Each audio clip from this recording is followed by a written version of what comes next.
What would we do without women in this world? Like, I know I don't want to sound like Captain Obvious here, but really, just look around.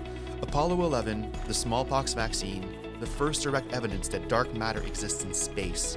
These are just a few of the scientific breakthroughs first made possible by women working hard behind the scenes. And at times, even working together and supporting each other. Today, we look at how women have helped make science and our world what it is today. We'll also talk about some of the exciting changes on the way and how women and men can continue to help shape our future. You want to be an Arctic explorer, fossil hunter, green energy guru? Want to know what it takes to get there? Then stay tuned.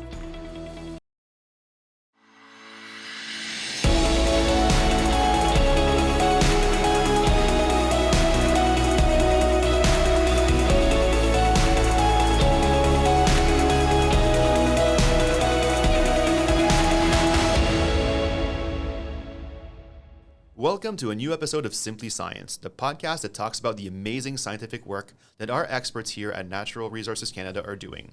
My name is Joel Houle, and joining me is my co-host, Barb Bustina. Barb, Hi. How are you? I'm doing just fine. How are you doing? Great. I love the energy you're bringing today. Thank you. I am so excited about today's podcast.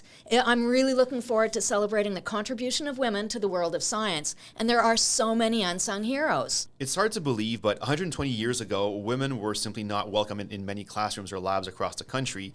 We like to think that we've come a long way, and we have, but the fact is that we still have a way to go. Oh, for sure. For example, Canada's first female surgeon. She graduated from med school in 1909, and at the time, not one single hospital in Toronto would accept a female intern.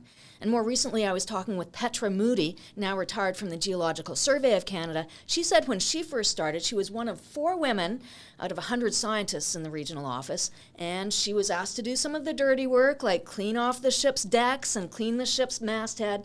But by the time she retired in 2001, things had changed drastically, and women made up about 40% of the staff. Well, that's great. But it's interesting, though, like I have one of my good friends. She's in her mid-30s right now. So when she did her co-op term in the mid-2000s, she had this really interesting experience. On her first day at work, she just decided, well, she needed to go to the washroom. So she went to the washroom. She opens the door, and there's a guy inside in the women's washroom. And she's a little shocked, and he's shocked as well. And he's like, sorry, we don't have any women on the team, so we just use both bathrooms. And that wasn't a long time ago. We're talking about like 12, 13 years ago. Yikes. So I think we still have a little bit to go as well, though, even though we've come so far. Yeah, no doubt. It's hard not to laugh, but that's not really funny. And it's, the woman who discovered the first direct evidence of dark matter in space, she had a similar story to tell. She went to an observatory in Hawaii, and there were no women washrooms in the building. So she cut out a picture of a skirt and taped it onto a door, and she called that the women's washroom. That's how she did it. That's crazy. Well, I'm glad that she was able to, do something about the situation. Yeah. And even today, only about 30% of the world's researchers are women. And globally, attracting more girls and young women to science is a priority. And it's true, more and more girls are interested in STEM subjects. That's science, technology, engineering, and math. But just how big a difference that represents depends entirely on what report you're reading. So no wonder governments, educators, and other organizations are working to tilt the balance. And even toy companies are getting in on it. There's the Mighty Girl line. There are like pink construction tools for girls who want to become carpenters or, building engineers. And heck, there's even an astrophysicist Barbie and a marine biologist Barbie. So it's not for not trying. Well, that's great. I have a young daughter, and I think it's amazing that these are out there for her, that she understands that the world of STEM is not just for boys, it's an option for her as well. So I think that's absolutely wonderful. Mm-hmm. It's hard to know what your goal is when there are so few role models, and mentors in the early stages of a career or when a girl is in school can have a huge impact, and they can really open a person's eyes to the cool career opportunities that are out there that you don't hear about unless you go looking for them. That's true. Well, it looks like we have a lot of ground to cover on this podcast. Oh, yeah. Should we get going? You bet. Okay, let's go. Okay.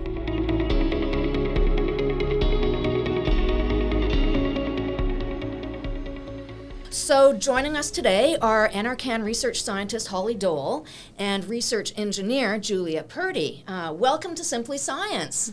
So nice to see you here in person. This is really great because normally, a lot of times we talk to people on the phone, so you don't really get that contact, that eye contact. So this is really great. Thanks for coming in today. So let's start by having you tell me a bit about the kind of research you're involved in, and I'll start with you, Holly. Okay, so I'm a research scientist at the Clean Fossil Fuels group at CanMet in Bell's Corners, and one of my main projects I work on is CO2 conversion. So we're trying to take carbon dioxide from combustion processes and turn it into some sort of useful fuel. So instead of putting it back into the ground, we're trying to make it into a useful product. So, yeah. Interesting. And Julia, tell me a bit about your research. Right. So I work at NRCan, CanMet Energy Ottawa as well in Bell's Corners in the Buildings and Renewables group. And so we focus our research on energy efficiency in construction of houses and buildings.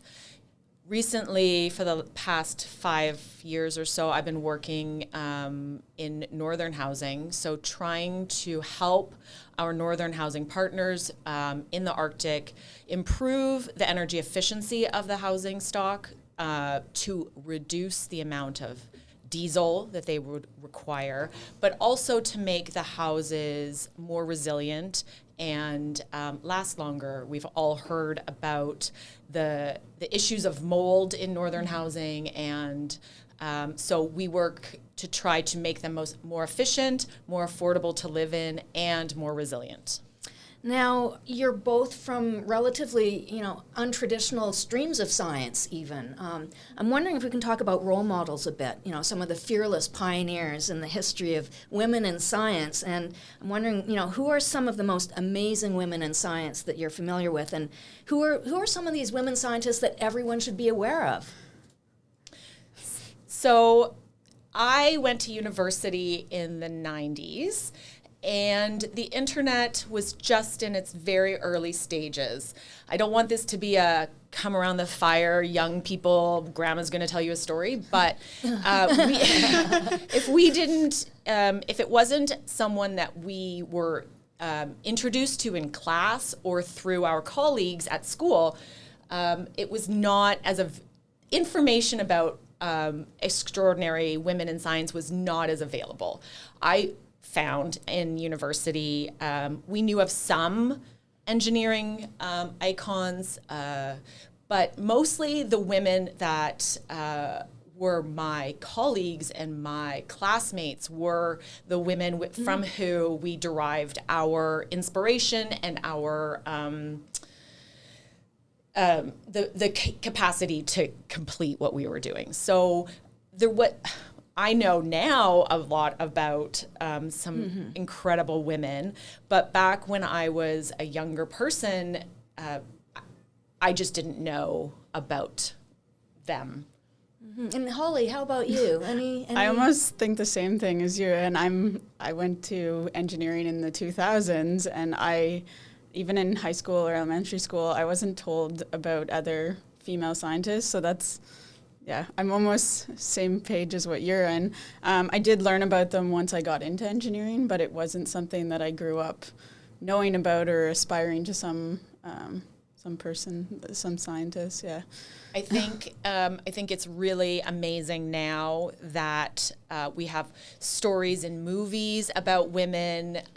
We hear stories about women from history that I think were probably not very well known before recently, like Hidden Figures, that movie. My children, their school went on a field trip to go and watch that movie, and it's a pretty incredible story. And but I didn't know that those women existed before the movie came out, which is kind of a very sad statement. Absolutely. There's sort of the hidden figures for sure in the background Agreed. of so much science over the last centuries, last 100 years, just sort of they're almost background characters in a way. Agreed. Yes. Now, just take me back to the moment that you knew that you wanted to pursue a career in science, or knew that science was your passion. Holly, can you take me back there?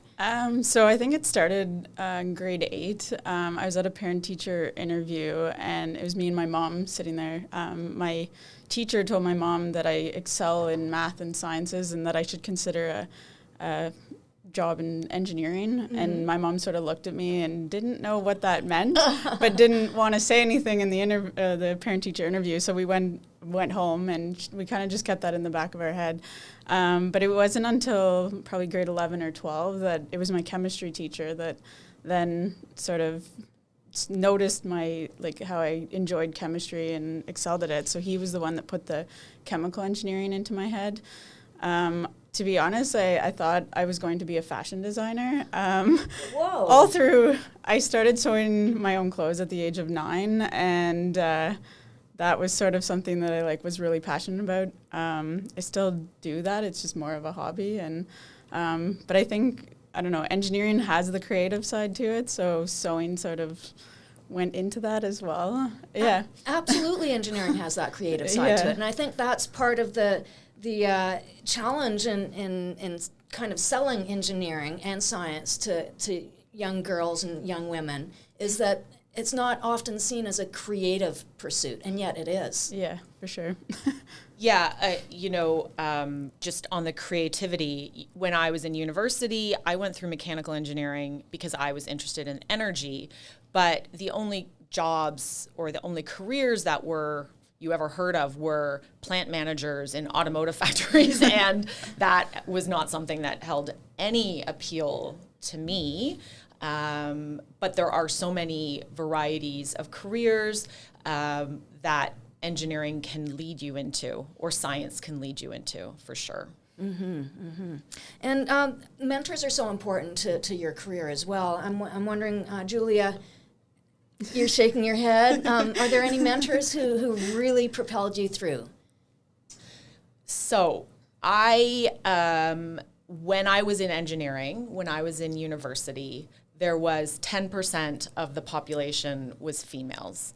There were a couple of engineering professors that were females, but the mentor, and I shook my head because I wouldn't say a mentor, but my mother was a mathematician. She was a high school teacher.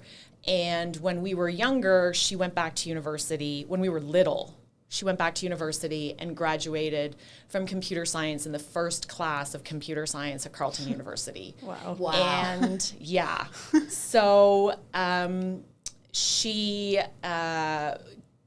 she was not an engineer, but at that time, that was the first class of computer science. And she worked her whole career after, we were a little bit older at Nortel in a very engineering type of job. So she was not necessarily a mentor, but she was someone who I saw working in a field that I had no interest in, because computer science is not something that I have any capacity or capabilities in. But through her conversations about her colleagues who were women, it definitely was someone that I saw as doing something in this realm, which I hadn't really before. Yeah, she was an amazing role model for you. She was a role model, yes. Don't tell her I said that, though. Holly, how about you? I would actually say, so the first time I came across female engineers was in second year university. I had a professor. She was actually a pretty new professor, but to this day I still sort of stay in contact with her. And also for my PhD, I chose to do my thesis with a female professor at Ottawa U. So that was sort of, I don't know, it was like a comfort thing for me that I chose that. I didn't realize I chose that when I did, but yeah, it was. Now, at this point in your careers, do you sort of give back at this point? Do you mentor any young scientists or engineers? I'm still quite a young scientist myself, but I have had the opportunity to teach at Ottawa U and at Algonquin College, and if I can like help, anyone in the class kind of get in, like stay in the field, that's fun to do. Yeah.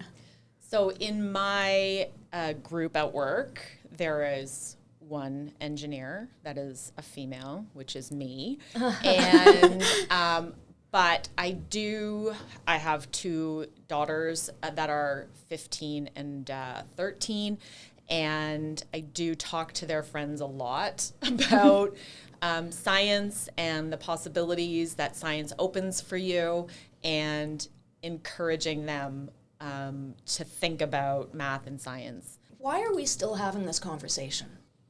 To me, it seems like the awareness is high. Everybody knows it's good all around. Globally, it's a priority to attract more girls and young women into science, and yet we still have to have this conversation.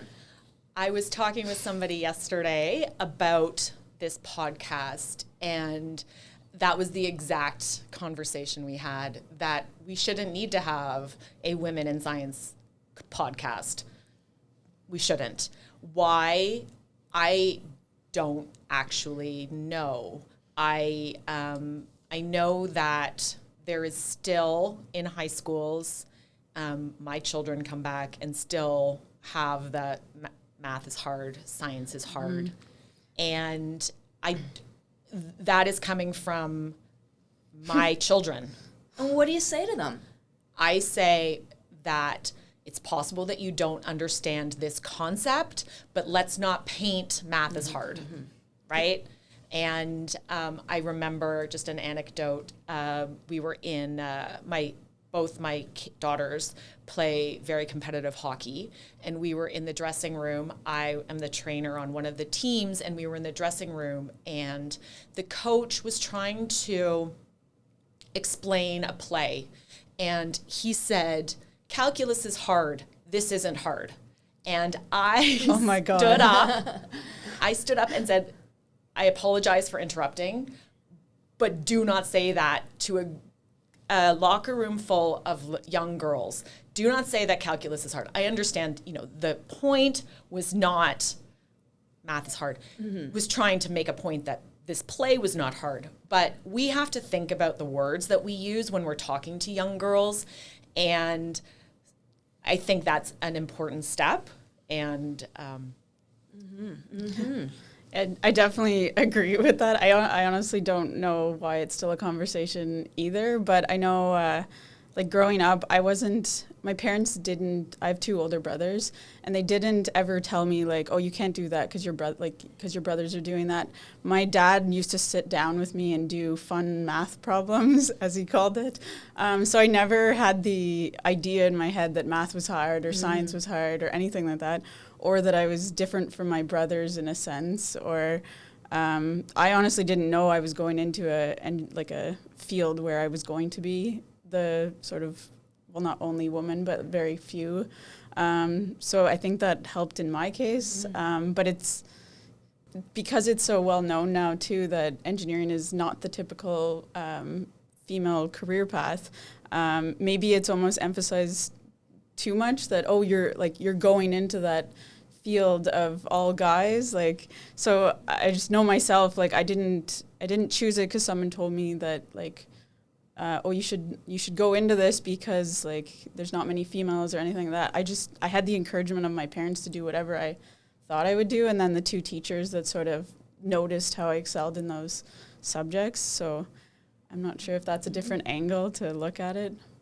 Now, do you think overall that women approach science differently or bring something different to the table in the world of science? I absolutely think so. I think that in the world where we're making decisions based on knowledge and perspective, especially with the growth of artificial intelligence, where machine-based learning, the machine only knows what to learn based on the people that are involved in the creation of the machine or the algorithms, that the more perspectives that you have that are different only grow the capacity. And I know this is a podcast about women, but it's, I think that in every conversation about science, or quite frankly, the bigger world, but science is particular, the more perspectives from different viewpoints, the better the science is. For sure. And Holly, do you have any thoughts on the perspective that women can bring? I think, yeah, well, I mentioned the creativity. I think I don't know, our brains do function maybe differently, and we can bring a different angle to projects. I don't know. Yeah. Now, I just sort of want to close things off with talking a bit about the different kinds of careers that people might not know about, men and women, when they're in college and high school, that science leads to. Like, it's a whole, there's creativity, there's like cutting edge, like, it's amazing. Yeah, I definitely, so when I chose to go into engineering, I thought I was going to end up in manufacturing. I really wanted to make craft dinner, to be honest. I wanted to end up at Craft Canada, close to Ottawa, but that was sort of the only sort of angle that I saw. And then as I started going through undergrad, I did co-op at Ottawa U and got to see the side of research and creating new things, and that made me super excited. And that's sort of how I ended up doing a master's and a PhD, was because of that excitement to make new technologies or new ideas. And yeah. Yeah, you know, science, and I'll speak of engineering in particular. Engineering, through 4 years of university and postgrad, if you choose to do it, it helps you answer questions. And that's what whenever anybody asks me about engineering, what did you learn? I mean, you learn about fundamentals of a lot of things, or whatever you focus on, but the goal of engineering is to help you solve a problem, help you answer a question. And so whether that question is having to do with the craft dinner machine, assembly line, or about energy efficiency, or converting carbon dioxide into a usable fuel, that is the number of career options is enormous, because every day the evolution of society, the evolution of our lives means that there are new questions that need to be answered, and fundamentals in engineering can help answer those questions. Okay, cool. Well, is there anything else that you would like to add while you're here this morning? I would add that there are many careers available in science, and the federal government, because there is science-based policy decisions being made every day, that there are opportunities for science in the federal government, and it is something I think that young engineers, young scientists should consider. Okay. For sure. I guess I would just say to all the upcoming scientists or engineers to not kind of give up ever, because there's going to be times that you're going to want to, and just keep going. Just keep going. It can be challenging, but that's the whole point, and the reward at the end of it is definitely a lot greater than the effort that you put in the first place. When I first started here, and it was my first day of work after grad school, and I was very nervous, as anybody starting a first job would be. And my colleague and I were sitting at a table, and he said to me, every day you come to work, and the only decision that you have to make is, does this make life better for Canadians? And if it does, then we do it. And if it doesn't, then we don't do it. And every day, even though it's hard, even though there's, you're getting pulled in lots of directions and budgets are getting smaller, the goal at the end of our day is to make life better for Canadians. And so I think it's very rewarding in that context. Well, I'll say that we are very fortunate to have both of you at NRCan as scientists, that Canada will be a better place, right? So thank you so much for joining us this morning. And that was NRCan research scientist Holly Dole and research engineer Julia Purdy. Thank you very much. Thank you. Thank you.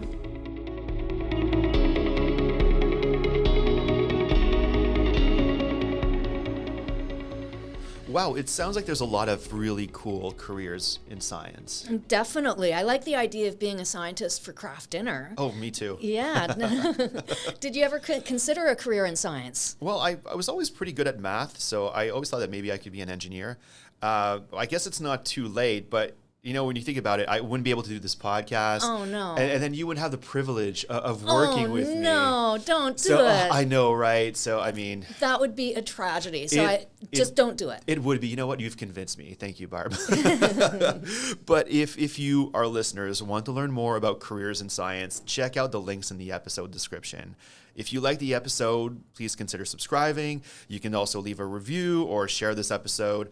And if you share over Twitter, make sure to tag me. My handle is @JoelScience, and you can follow me as well. Barb, you're on Twitter as well, right? You bet. I am @SimplyScienceB. That's the letter B. And I have to admit, I haven't been as active on Twitter as I want to be. So, Well, you know want what? to be? See what I did there? I'm Simply Science B, and I want to be more. Anyhow. We're all about the puns today. Yeah, That's Simply awesome. Science also has a website and a YouTube channel, which you should check out. We have in-depth articles and interesting videos that showcase the fascinating scientific work that we do at Natural Resources Canada.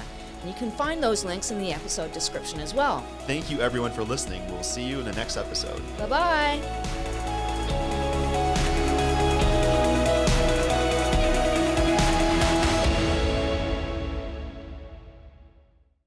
If you like this video, let us know with a thumbs up.